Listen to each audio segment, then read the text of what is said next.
이 말씀을 통하여서 인간의 진정한 행복이 어디서부터 오는가에 대해 함께 생각해 보고 있습니다. 하나님께서 에덴 동산을 창설하시고 그 에덴 동산으로 지으신 인간을 두셨습니다. 그에게 에덴에서의 삶을 통해 진정한 행복, 진정한 가치 있는 삶이 무엇인가를 보이시고 알리시기 위함이었습니다. 그래서 에덴 동산 안에서 이루어지고 있는 여러 가지 일들과 우리 가운데 조성되고 주어진 상황과 환경은 하나님께서 우리에게 주시고자 하시는 진짜 행복을 가능하게 하는 아주 중요한 요소들이라고 감히 말씀드릴 수 있습니다. 첫 번째, 그러한 행복이 가능하도록 하나님께서 우리 가운데 세 가지 명을 주셨어요. 첫 번째는 생명, 두 번째는 사명, 마지막은 계명이라고 했습니다.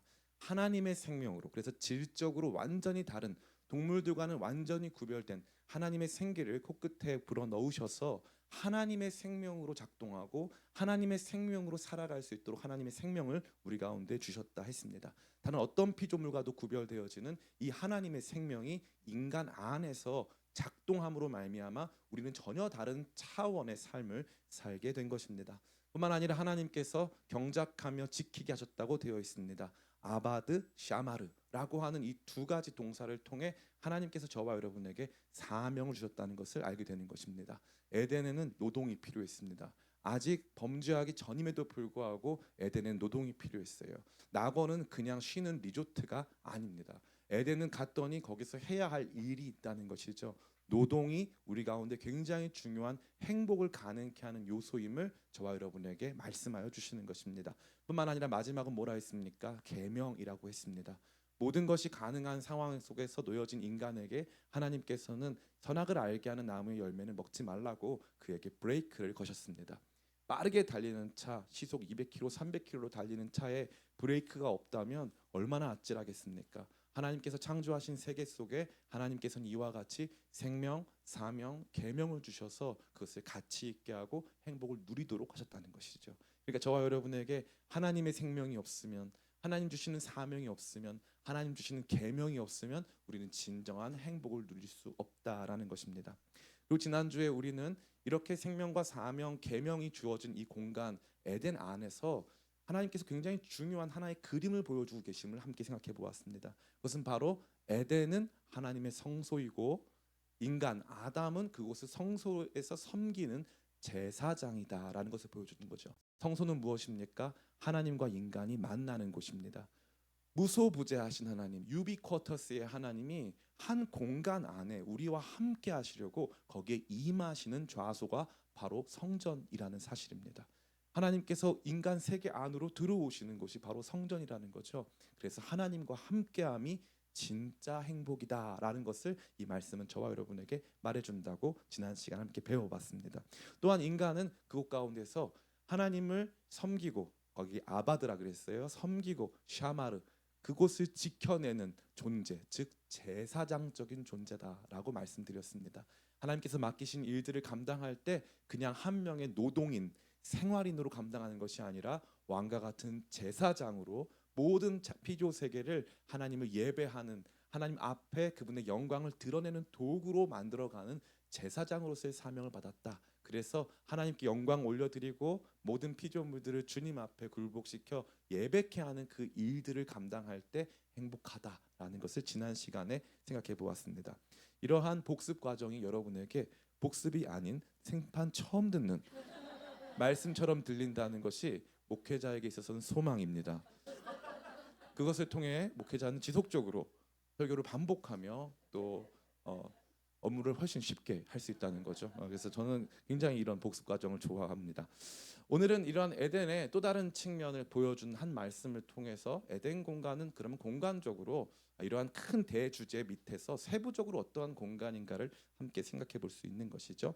에덴의 공간적 특성과 그것이 저와 여러분에게 말하고자 하는 메시지가 무엇인가를 간략하게 생각해 보길 원합니다. 첫 번째, 에덴의 공간적 특성은 무엇일까요? 화면에 딱 나옵니다. 제가 올려놨기 때문에 역시 이거 아닌데 이건 적용인데 공간적 특성, 그렇죠, 그렇죠. 이거 띄워놔 주세요. 아니 안 띄워놓으면 안 되겠다. 제 얼굴도 나와야 되니까 1번 같이 한번 읽어보겠습니다. 시작. 에덴은 미지의 공간입니다. 에덴은 미지의 공간이에요. 우리 19절 말씀 보니까 이렇게 되어 있어요. 여호와 하나님이 흙으로 각종 들짐승과 공중의 각종 새를 지으시고 아담이 무엇이라고 부르나 보시려고 그것들을 그에게 이끌어 가시니 아담이 각 생물을 부르는 것이 곧 그 이름이 되었더라라고 되어 있습니다. 그러니까 하나님께서 한 마리 한 마리 동물들을 데리고 오시면서 이거는 코끼리야, 얘는 푸바오야 이렇게 하지 않으셨다는 거예요. 그냥 하나님께서 이러한 피조 세계에 있는 다른 생명체들을 가만히 이렇게 우리로 하여금 관찰하고 보도록 하셨다는 거죠. 하나님 이거 뭐예요?라고 말하면 하나님 말씀이 없으신 거예요. 대답이 없어요. 그냥 모르는 동물이 지나가. 쟤는 뭐지? 뭐 모르는 이런 친구들이 막 지나가요. 참 신기한 일이 벌어지고 있는 거죠. 하나님께서 모든 것을 다 규정하시고 이건 이거니까 코끼리는 코끼리니까 코끼리로 불러야 돼. 사자는 사자니까 사자로 불러야 되라고 모든 지식을 하나님이 소유하시고 하나님의 지식을 너 알지 못하면 너 불행한 거야라고 말씀하지 않으셨다는 거예요. 피조하신 세계에 대해서 인간이 알아갈 수 있는 여지를 두셨다는 거죠. 그래서 그 미지의 상태 가운데 두셨다는 거예요. 우리는 흔히들 생각해요. 에덴 동산 그리고 낙원이라고 하는 곳은 모든 것이 규정되어지고 우리가 뭔가를 새롭게 규정하거나 알아갈 필요가 없는 곳. 그러니까 완벽하게 모든 것이 구성되고 세팅된 곳이라고 생각할 때가 너무나도 많다라는 거죠. 그러니까 완벽함이라는 것은 환경적 조건적 완벽함이라는 거예요. 그러나 그것이 문제가 무엇입니까? 언제나 이거예요. 에덴 동산 완벽한 곳, 우리는 에덴 동산의 관찰자로 보면서 완벽하다고 하는 거예요. 에덴 동산의 참여자였던 아담의 입장에서 보면 이게 뭐가 완벽한지도 모르겠고 뭐가 좋은 건지도 모르겠는 거예요. 눈 떠봤더니 에덴인데 뭐 비교군이 있어야지 뭐가 좋다고 생각하죠. 그죠? 하나님께서는 눈 떠봤더니 에덴이었던 에덴의 참여자, 에덴에 거주했던 에덴의 첫 번째 첫 입주자에게 미지의 세계를 펼쳐 보여주신 거예요. 하나씩 하나씩 알아가게 하시고 맞닥뜨리게 하시고 만나게 하시는 것들을 주셨다라는 것이죠. 이거 참 너무나도 흥미로운 것이 아닐 수 없는 거예요. 이러한 구체적인 하나님의 지식이 주어지지 않은 상황, 이것을 통하여서 하나님께서는 인간에게 하나님 형상의 인간, 다시 말해 하나님과 닮아 있는 창조적이고 또 통치적인 인간 안에서 이런 활동이 다시 한번 일어나기를 원하셨다는 거예요. 미지의 세계 가운데 나아가 그 세계를 알게끔, 알아가게끔, 규정하게끔 했다는 거죠. 그럼 미지의 세계, 미완성의 조건과 환경들은 근본적으로 우리를 불행하게 하는 것이 결코 아니다라는 것입니다. 행복은 전지의 상태에서 오는 것이 아니에요. 모든 것을 다 아니까 행복하다? 절대 그렇지 않습니다. 여러분 인간의 발달 과정 중에 언제가 제일 행복할까요? 네, 여러분 생각했을 때 언제가 우리 영인자면 언제가 지금이 제일 행복하겠죠? 결혼을 앞두고 있습니다. 그럼 결혼 상태에 대해서 전지의 상태입니까? 무지의 상태입니까? 미지의 상태입니까? 미지의 상태죠. 역시 똑똑해. 예, 똑똑해. 미지의 상태예요. 그리고 여기 결혼 생활 하신 분들은 결혼 생활에 대한 상당한 지식을 갖고 있습니다. 그럼 그런 분들한테 결혼 생활이 행복하냐고 물어본다면 이때보단 덜 행복한 거예요. 아니 더 많이 알게 됐는데 더 행복한 게 아니라 덜 행복하다는 거 신기하지 않습니까? 재밌는 거예요. 우리는 언제나 뭔가 미지의 상황이 주어지고 미완성의 상태가 주어진다는 것이 하나님의 창조가 완벽하게 주어졌다면 그 창조 체계를 인간에게 다 말씀하셔서 다 설명하시고 모르는 것이 하나도 없게 하셨어야 된다. 완전 착각입니다. 그것은 에덴의 관찰자들의 입장이에요. 근데 에덴에 진짜 참여하는 사람, 에덴이라고 하는 이 뭐라고 하죠? 롤러코스터를 타는 사람 입장에서 그 사람이 이것을 모를수록 재밌는 거예요. 그 어떤 영상 보니까 롤러코스터를 개발한 사람이 그 롤러코스터를 타면서 말을 하더라고요. 이제 잠시 뒤면 이 롤러코스터가 가장 공포를 느낄 수 있는 그 구간에 들어가게 됩니다. 이러면서 롤러코스터 타더라고요. 누가 봐도 이 사람은 이걸 막 즐기고 있다는 느낌이 안 들어요. 다 알거든요. 좀 있으면 넘어진다. 좀 있으면 무너진다. 다 알거든요. 근데 거기 안에는요. 미지의 영역이 있어야 된다는 거예요. 이것은 무지의 영역과는 달라요. 무지는 그냥 모르는 것, 모르는 영역은 어떤 의미에서 두려움을 줄 수도 있어요. 근데 미지의 영역은 아직 알지 못하는 것이고 아직 우리가 도달하거나 아직 확보하지 못한 것들을 의미하는 거죠. 하나님께서는 그것을 에덴 동산에 주셨고 아담이 첫 번째 경험한 것은 미지의 동물들을 만난 사건이에요. 저는 이것이 너무나도 중요하다고 생각해요. 삶 속에서도 마찬가지예요. 하나님께서 아브라함에게 말씀하세요. 아브라함아, 아비본토 친척집을 떠나서 내가 너에게 명령한 그 땅으로 가라 말씀하셨어요. 대신에 앞으로 향후 25년 동안 아들은 없다. 그리고 중간에 네가 믿음이 없어져가지고 아들을 낳을 텐데 그것 때문에 가정 불화가 생길 거야. 고통하게 될 것이고, 그리고 너 가다가 너 아내를 누이 동생이라고 속인 다음에 뺏겨가지고 너 굉장히 힘들 거야. 주님께서 다 말씀해 주십니까? 안 해주십니까? 안 해주세요. 아브라함이 걸어가야 됐던 길은 미지의 길이란 말이에요. 그래서 하나님과 함께하는 것은 완벽한 에덴입니다. 에덴이 뭐라 그랬어요? 기쁨과 즐거움이라 그랬잖아요. 기쁨과 즐거움에 절대 빠져서는 안 되는 요소가 미지의 영역이에요. 모르는 것들을 마주 대하고 내가 알지 못했던 것들을 보게 되고 그런 것들을 궁금해할 수밖에 없는 상황을 맞이하는 것, 그것이 에덴에서 가장 행복한 것, 가장 완벽했던 하나님의 파라다이스 낙원 에덴에 존재했다는 거예요. 그러면 우리 삶에 그 미지의 영역이 존재한다는 이유만으로 우리가 불행합니까? 절대 불행하지 않습니다. 그래서 정말 행복한 사람들은 영원하신 하나님 안에서 끊임없는 미지의 영역들을 발견해 나가는 거예요. 그래서 하나님께서 이루실 새로운 일들, 나는 어떤 모습일까? 몇 년 뒤에 어떤 모습일까? 우리 아이들은 어떤 모습으로 성장할까? 이러한 미지의 영역들을 하나님께서 끊임없이 제공하시며 저와 여러분을 행복을 누리게 하신다라는 것입니다. 두 번째입니다. 에덴은 또 어떤 공간입니까? 우리 화면 한번 또 보여주시겠습니까? 에덴은 어떤 공간입니까? 네. 감사합니다. 그동안 또 바꾸셨어요. 우리 민주 집사님 박수 한번 쳐주세요. 또 그동안 또 바꿔주셨어요. 네, 얼마나 귀합니까? 오셔가지고 이렇게 딱 해주시고 섬겨주시고 얼마나 귀한지 몰라요. 에덴은 이거 아닌데 박수는 쳤는데 요 전에 하나가 더 있어요. 하나가 더 있어. 박수 취소. 예. 그렇죠. 에덴은 사건의 공간이에요. 사건의 공간. 그래서 에덴에서 사건이 펼쳐집니다. 그 사건은 뭐예요? 만남이라고 하는 사건이죠. 하나님께서 그 사건을 아담에게 베풀어 주십니다. 19절 제가 읽어드릴게요. 여호와 하나님이 주어죠. 흙으로 각종 들짐승과 공중의 각종 새를 지으시고 아담이 무엇이라고 부르나 보시려고 그것들을 그에게 이끌어 가시니라고 되어 있어요. 그죠? 그러니까 여기 앞에 안 나와 있는데 여튼간에 그래 이끌어 가시니 하나님께서 이끌어 가셨어요. 동물들을 하나님께서 이끌어 가셨어요. 아담이 동물들을 찾으러 간 거 아니에요. 우연히 만나게 된 거 아니에요. 하나님이 이 만남 인카운터라고 하는 이 상황 속으로 아담을 인도하셨어요. 하나님께서 적극적으로 아담으로 하여금 동물들을 맞닥뜨리게 하셨다는 거죠. 자기가 있는 공간에 자기 혼자가 아니었음을 발견하게 되어지고 자기가 있는 공간에 나를 뛰어넘는 혹은 나와 관련이 없는 다른 종류의 생명체들이 있음을 보게 하시면서 어떤 특정한 감격, 특정한 감동, 어떤 반응을 하나님께서 보시고자 했다라는 것입니다. 매우 중요한 것이 아닐 수 없어요.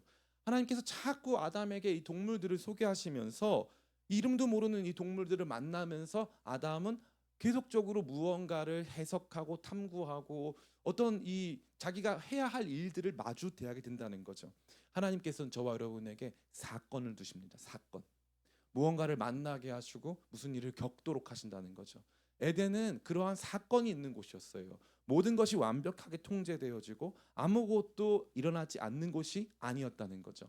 사건을 통해서 그가 성장하고 사건을 통해서 하나님께서 창조하신 목적들이 드러나게 되어 있다라는 것입니다. 세 번째 에덴은 어떤 공간입니까? 에덴은 해석의 공간이에요. 해석의 공간. 한마디로 이 해석의 공간 무슨 뜻이냐니까 따라해 볼까요? 공부하는 곳. 네, 에덴은 공부하는 곳이에요. 참 여기가 우리 이 지점이 우리로 하여금 큰 실망을 갖게 하는 곳이 아닐 수 없어요. 목사님, 낙원 아닙니까? 에덴 아닙니까? 에덴 리조트 아닙니까? 여기 지금 여기서 우리 해수욕하고 지금 여기서 재밌는 활동에도 모자랄 텐데 아니 어떻게 여기에서 공부를 한다고 할 수 있습니까? 가만히 보니까 하나님께서 물어보는 거예요. 하나님 얘는 이름이 뭡니까? 푸바온테 말씀 안 해주세요. 이름을 안 말씀해 주니까 어떻게 해야 돼요? 갑자기 이름을 붙여보래요. 그래가지고 얘를 관찰해야 돼요. 관찰한 다음에 어떻게 합니까? 이 탐구, 관찰한 다음에 관찰한 내용을 가지고 탐구해 보는 거예요. 여기다 붙였다 저기다 붙였다 탐구해 봅니다. 그 다음에 얘를 분류해 봐요. 얘는 어떤 발이 4개네. 얘는 4개. 얘는 이 곤충 같네. 얘는 다른 종류네. 하면서 분류해야 되는 거예요. 우리 가운데 펼쳐져 있는 하나님의 피조 세계에 대해서 관찰하고 탐구하고 분류하고 분석해 하는 거예요. 그런 해석의 과정이 도래하는 거죠. 참 재밌는 거예요. 하나님은요, 저와 여러분을 공부시키시는 하나님이에요. 공부시키세요. 우리의 인생에서도 마찬가지예요. 공부시키세요. 몰랐던 미지의 세계 속으로 인도하시고 그 미지의 세계 속에서 우연 같아 보이는 여러 가지 사건들을 마주대하며 그 안에서 자꾸 관찰, 탐구, 분석, 분류, 해석하게 하시는 거예요. 그러면서 공부하고 성장하게 하신다는 거죠. 너무나도 중요한 내용이 아닐 수 없어요. 행복에 있어서 제일 중요한 것은 아는 것이에요. 아는 것. 알기 위해서는 봐야 하고 보는 것에 대해서 생각하고 그것들에 대해서 끊임없이 분석해야 하는 거예요. 이 과정이 재밌는 과정인 거예요. 이게 행복한 과정이에요. 공부가 없으면 절대 재미있을 수가 없는 거예요. 인간의 행복의 가장 중요한 요소 중에 하나가 이와 같은 관찰, 탐구, 분석으로부터 비롯된 해석의 과정이에요. 해석의 과정. 이거 없으면 너무나 재미가 없는 거예요. 흥미진진한 일들이 발생하지 않는다라는 것입니다. 마지막 네 번째가 있어요. 그러면 이 에덴은 어떠한 공간일까? 따라해 볼까요? 주체성의 공간. 이 에덴은요, 최초로는 미지의 공간이었고 사건이 일어나는 공간이었고 해석을 해야 되는 공부하는 공간이었다면 마지막에 이 에덴, 우리 가운데 기쁨을 주는 이름 자체가 기쁨으로 표현되어 있는 이 동산, 이 낙원은 주체성의 공간이었다는 거예요. 참 흥미로운 것이 무엇입니까? 그 이유가 여기 있어요. 하나님께서 아예 처음부터 모든 것들을 다 규정하시고 하나님께서 우리가 흔히 알고 있는 동물에 분류하는 뭐 강, 속 뭐 이런 거 다 정하셔가지고 그 분류 다 정하신 다음에 만드셨어요. 만드신 그 세상에 대하여서 하나님께서 설명하시면 좋은데 이름을 네가 붙이라는 거예요. 너가 한번 이름 붙여봐라는 거예요. 창조 누가 했어요? 하나님이 하셨죠. 그러면 이 피조세계 누가 제일 잘 알아요? 하나님이 제일 잘 알죠. 그런데 하나님 뭐라고 하는 거예요? 이 내가 만든 피조세계 너가 공부하고 여기다가 너가 이름을 붙이라는 거예요. 이름을 붙이면 뭐가 발생할까요? 이름을 붙이면 재미있는 일이 발생해요. 이름을 붙이면 자기께 돼요. 자기화 되는 거예요. 이름 붙인 사람화 되는 거예요. 의미가 부여되는 거예요. 김춘수 시인의 꽃이라고 하는 이 시가 있지 않습니까? 그 꽃의 이름을 부르면은 그때 그 전까지는 하나의 움직임에 지나지 않았었는데 이름을 부르면 그때부터는 꽃이 되는 거예요. 의미가 발생하는 거죠. 이 주체적 공간, 주체화되는 공간으로 주님께서 인도하신 거예요. 그러니까 삶을 우리가 바라볼 때 진짜 기독교적 기쁨을 주는 삶의 핵심 중에 하나가 우리가 삶에 대한 규정자가 될 수 있다라는 거예요. 이 참 놀라운 것이 아닐 수 없어요. 우리는 흔히 생각해요. 하나님이 다 규정해 놨고 우리는 그거 알아만 가면 된다. 아니에요. 하나님께서 창조하신 세계, 하나님께서 이끌어 가시는 상황 속에 너가 해석해봐. 네가 여기다 이름 붙여봐. 네가 이거를 다시 한번 너의 생각으로 정의해봐. 라고 하나님께서 계속적으로 끊임없이 저와 여러분에게 주체적 재창조를 요구하시는 거예요. 굉장히 중요한 표현이 아닐 수 없어요. 세상에 대한, 피조 세계에 대한, 내 주변의 상황과 환경에 대한, 타인과의 관계에 대한 주체적 재창조. 주님께서 저와 여러분에게 이걸 허락하셨고 낙원에서 이루어지는 굉장히 중요한 활동이었어요. 굉장히 중요한 활동. 여러분들이 주체성을 잃고 교회 다니셨으니까 하나님이 주인이시니까 나는 무조건적 수동성 시키는 대로만 해야지 이런 분들 많아요. 참 안타까운 일이 아닐 수 없습니다. 제가 예전에 어떤 사람이었냐니까 뭐든지 기도하고 하는 사람이었어요. 그래서 외부 집회 요청을 많이 받았는데 외부 집회 요청을 받잖아요. 그럼 제가 어떻게 했냐니까 기도하고 말씀드릴게요 이랬어요. 목사님 언제 와주실 수 있어요? 제가 기도하고 연락드리겠습니다. 제가 기도를 열심히 하고 있었는데 저희 아내가 저한테 물어보는 거예요. 기도하면 무슨 응답이 있네요. 그래서 사실 없어 그랬어요. 근데 혹시 응답하실까 봐 기도한다고 그랬더니 근데 어차피 당신 목사 아니야? 그랬더니 맞아. 목사 말씀 전하는 사람이잖아. 맞아. 때를 얻든지 못 얻든지 아무 때나 가서 전하면 되는 거 아니야? 그랬더니 맞아. 그럼 부르면 가면 되는 거 아니야? 맞아. 그래서 그 다음부터 부르면 가요. 부르면 상황과 여건이 되면 갑니다. 그때 제가 알게 된 거예요. 우리가 기도해가지고 저 교회는 가고 이 교회는 가지 말고 그럼 갑자기 제가 거기 회중들에 대한 해석이 생기는 거예요. 하나님이 나를 보내고자 하지 않는 저 교회는 하나님이 나한테 가서 말씀하라고 시키는 교회. 매번 특별한 감동과 어떤 역사가 있어야지만 움직일 걸 생각하는 거예요. 이런 게 어떻게 반영되냐면은 게으른 천재들이라고 할 수 있는 인프피들은 아침에 눈을 떴을 때 주님 오늘 학교를 갈까요 말까요? 기도를 하는 거예요. 밥을 먹어야 되나 말아야 기도를 하는 거예요. 기도할 필요가 있어요 없어요? 없어요. 학교는 가야 되는 게 맞고요. 놀랍게도 직장에 가는 게 맞아요. 그럼 주일날 아침에 교회를 가는 게 맞아요? 안 가는 게 맞아요? 예. 주일날 아침에 눈을 떴는데 주님 오늘 교회 갈까요? 기도할 필요 있어요 없어요? 없어요. 그냥 가면 되는 거예요. 그냥 가서 예배 잘 드리면 되는 거예요. 문제 없어요. 근데 언젠가부터 우리가 자꾸 하나님 음성을 직접적으로 들어가지고 하나님 음성이 없으면 안 움직이겠다. 이게 너무 강한 우리의 태도가 돼버린 거예요. 근데 하나님 뭐라고 하시는 거예요? 하나님께서 아담 너가 이름 붙여. 이름 붙이는 건 네 몫이야. 만든 건 내 몫이지만 이름 붙이고 의미를 부여하고 세계를 형성하고 어떤 관계를 맺을지에 대해서는 너가 선택하고 너가 그런 일들을 주도해.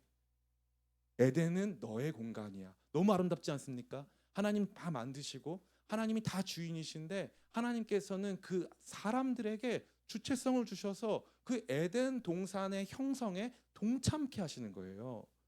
하나님 대충 여러분들 그냥 여러분들 이렇게 사용하지 않고 이런 분이 아니라는 거예요. 여러분들 하나님 사역에 동참하시는 거, 동참케 하시는 거예요. 창조된 세계 속에 그 창조의 역사를 연장해가는 거룩한 하나님의 도구로 저와 여러분들을 사용하시는 거예요.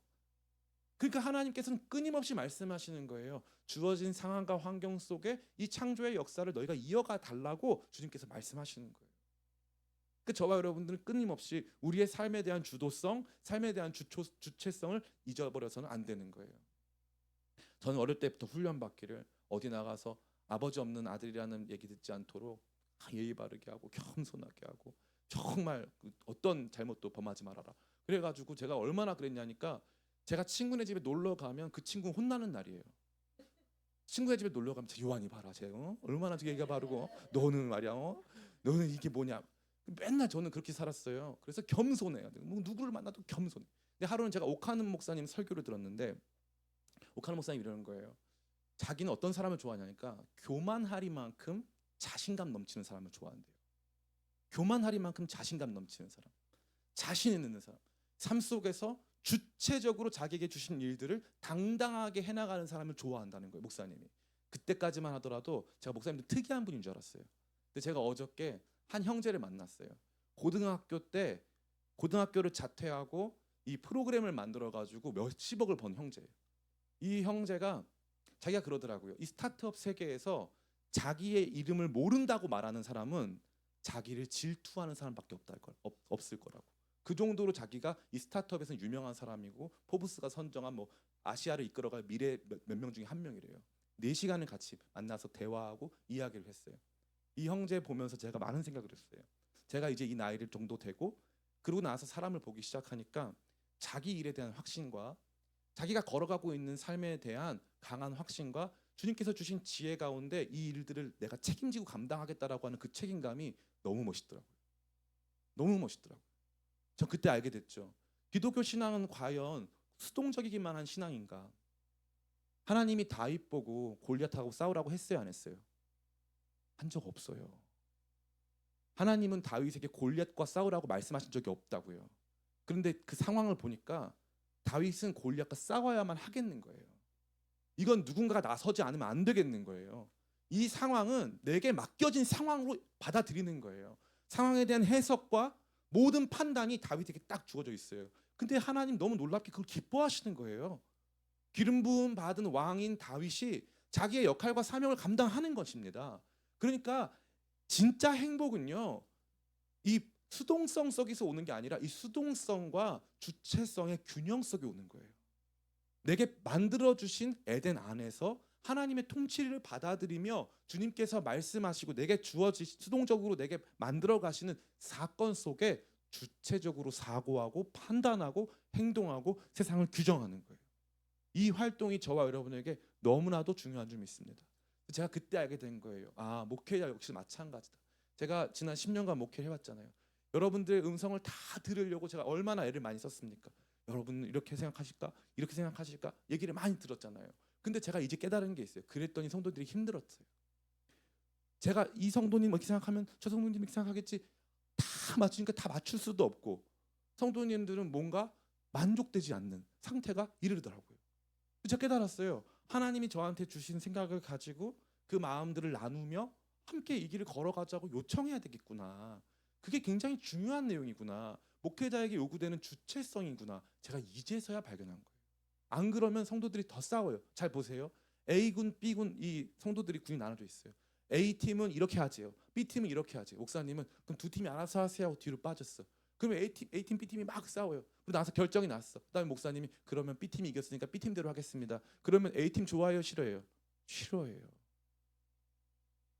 목회자가 주체성이 없는 건 직무유기예요. 하나님 말씀을 가지고 있는 사람이 하나님께서 이 교회를 세우라고 하셨고 이 교회를 담임하라고 하신 사람이 주체성이 없다는 것은 어떠한 의미로 봤을 때는 직무유기라는 거죠. 제가 이제야 발견하게 된 거예요. 이제야. 어저께 한 출판사에서 연락이 왔어요. 목사님 오랜만이에요. 목사님 아티클 목사님 쓰신 글 있으면 막 올려주세요. 그래서 제가 최근에 어떤 교회 가서 한 설교를 그대로 올려줬어요. 하나님이 기르시는 인생이라고 하는 설교예요.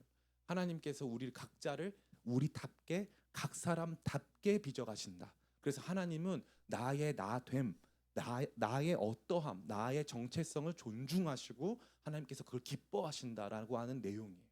우리는 자기 부인, 자기 부정에 대해서 너무나도 많이 들어서 자기 긍정, 자기 인정에 대해서는 정말 이건 성경적이지 않다고 생각해요. 그렇지 않습니다. 성경적 자기 긍정, 성경적 자기 확인, 성경적 자기 발견 너무나도 중요한 가치예요. 하나님께서 그것을 드러내시는 순간이 있다는 거예요.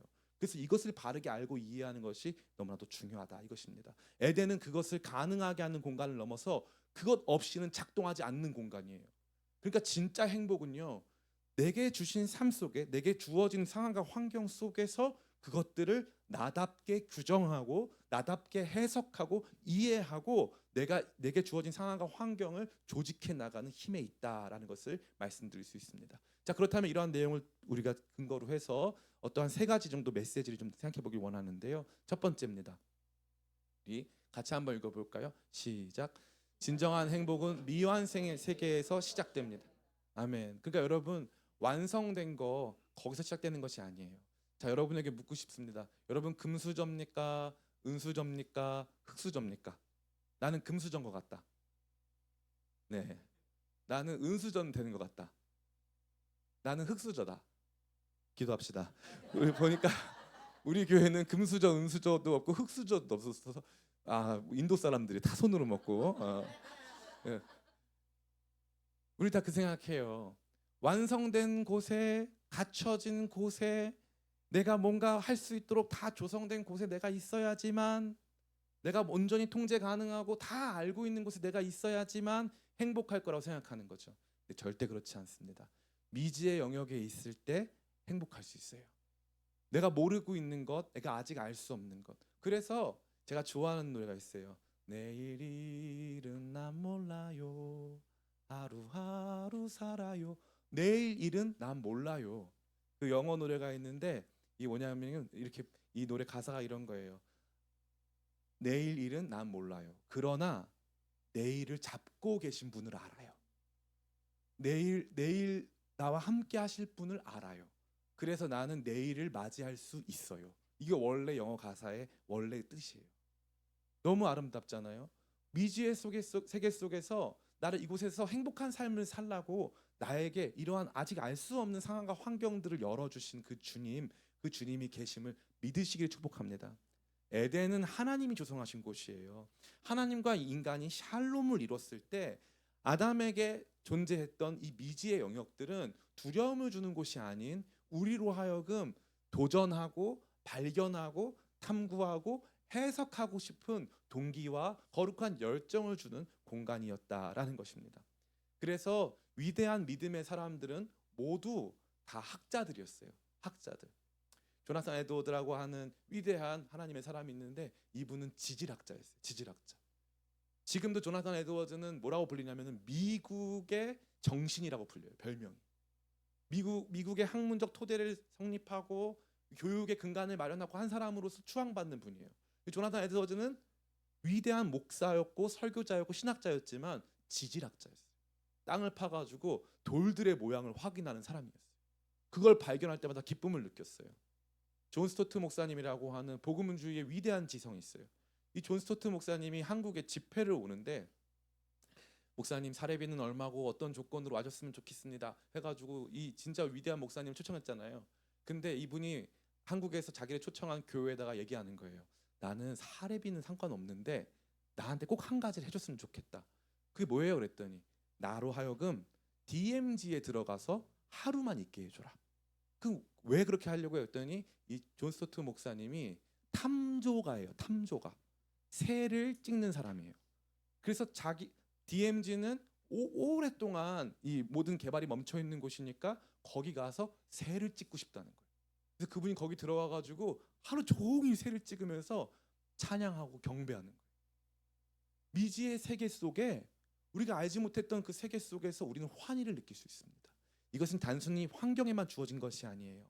삶의 상황과 여러 관계와 여러 역동성 안에 주어져 있는 많은 미지의 영역들, 미지의 그 어떤 것들이 저와 여러분에게 정말 위대한 감격을 줄 수 있고 행복을 줄 수 있음을 믿으시기 축복합니다. 그러면 이 말은 뭐예요? 미완성의 세계가 있다고 불행하지 않다는 거예요. 아직 모르는 일들이 앞으로 펼쳐져 있기 때문에 내일을 기대할 수 있고 소망 가운데 나갈 수 있다는 것입니다. 여기 보니까 우리 청년들도 많은데 여러분의 미래에 대해서 부정적인 생각을 절대 하지 않기를 축복합니다. 제가 인터넷 보면서 답답한 게 뭐냐니까 댓글이 다 부정적이에요.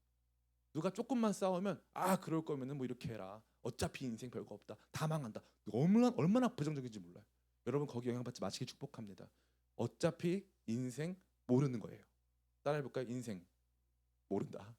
인생 누가 알아요? 아무도 몰라요. 주님과 함께하면서 우리 가운데 주신 축복들을 하나하나 발견하고 알아가는 미완성의 세계가 행복의 세계의 출발임을 기억하는 저와 여러분들에게 축복합니다. 두 번째, 같이 한번 읽어볼까요? 시작. 진정한 행복은 사건 속에서 시작됩니다. 네, 진짜 행복, 진짜 재미있는 일, 우리가 뭔가를 탐구하고 알아가고 해야 하는 이 모든 일들은 사건 속에서 진행됩니다. 하나님께서는 에덴 동산을 정적이 흐르는 멈춰있는 공간으로 두기를 원치 않으셨어요. 만남이 이루어지고 뭔가 내가 못 봤던 것들을 보게 되어지는 매일매일 새로움이 가득한 곳으로 저와 여러분들을 인도하사 거기에 행복과 기쁨이 있다고 말씀하셨다는 거예요. 저는 인프피, INFP 성격이에요. 새로운 사람을 만나는 걸 그리 좋아하지 않고 혼자 있을 때 에너지를 충전받는 타입이에요. 그래서 제가 언젠가 어두워져 있으면 어떻게 하면 혼자 두면 돼요. 혼자 두면 살아납니다. 살아나요. 혼자 두면 막 살아납니다. 그런데 저 같은 사람에게도 하나님께서 무엇을 주시냐니까 사건들을 주세요. 사건이 있을 때마다 저는 굉장히 힘들어요. 그런데 놀랍게 그 사건이 행복의 시작점이에요. 사건이 어떠한 사건이든 괜찮아요. 사건을 통해 하나님께서, 사건은 뭐냐면 수동성이에요. 수동성. 내가 펼친 거 아니라 이루어진 일들이죠. 사건을 통해서 무언가 변화가 있고 무언가 발전이 있고 무언가 새로움이 주어진다는 것입니다. 여러분 안에 이루어지고 있는 그 사건들, 부정적인 그 사고, 안타까운 그 일들도 여러분 절대 부정적인 것을 바라보지 마시고 하나님께서 내게 허락하신 사건으로 여기시고 나를 행복하게 하시고 성장하게 하시고 온전케 하시는 과정으로 이해하시기를 축복합니다. 마지막 세 번째예요. 같이 이거 읽고 말씀 마치겠습니다. 같이 읽습니다. 시작. 진정한 행복은 하나님의 일에 동참하는 것입니다. 아멘. 진정한 행복은 하나님의 일에 동참하는 거예요. 아까 뭐라고 말씀드렸습니까? 하나님 창조하신 세계 속에 우리를 두셔서 하나님께서 이름 안 가르쳐 주시고 우리한테 이름 정하래요. 우리한테 규정하고 이 세계를 조직하고 네가 분석해봐, 네가 이 친구들을 만나봐 라고 하시면서 창조의 영역에 있어 조금의 미완성 구간을 두시고 그 미완성 구간 안에 참여하게 하면서 우리를 행복하게 살게 하셨다는 거죠. 행복하게 살게 하셨다는 거죠. 아이한테 인형을 선물합니다. 부모가 어떻게 해요? 얘 이름이 뭐야? 라고 물어보잖아요. 얘 이름 뭐야? 그러면 그 아이가 인형에다 이름을 붙여요. 얘는 멍멍이 이름 붙여요. 멍멍이 너랑 무슨 관계야? 멍멍이 내 친구 이름 붙여요. 그러면서 달라지는 거예요. 여러분 삶의 주체성, 내가 하는 일, 따라해볼까요? 내가 하는 일은 하나님 하시는 일의 연장이다. 그래서 우리는 하나님 하시는 일에 동참하면서 내가 하는 직업, 내가 만나는 사람들에 대한 태도, 이 모든 것들이 하나님 하시는 일의 연장임을 기억하면서 이 구간을 남겨두시고 우리로 하나님의 일을 완성케 하는 사람으로 부르셨음을 기억하여 하나님의 동역자 다 되시기를 예수님의 이름으로 축원합니다. 우리 이 시간 같이 찬양하겠습니다. 우리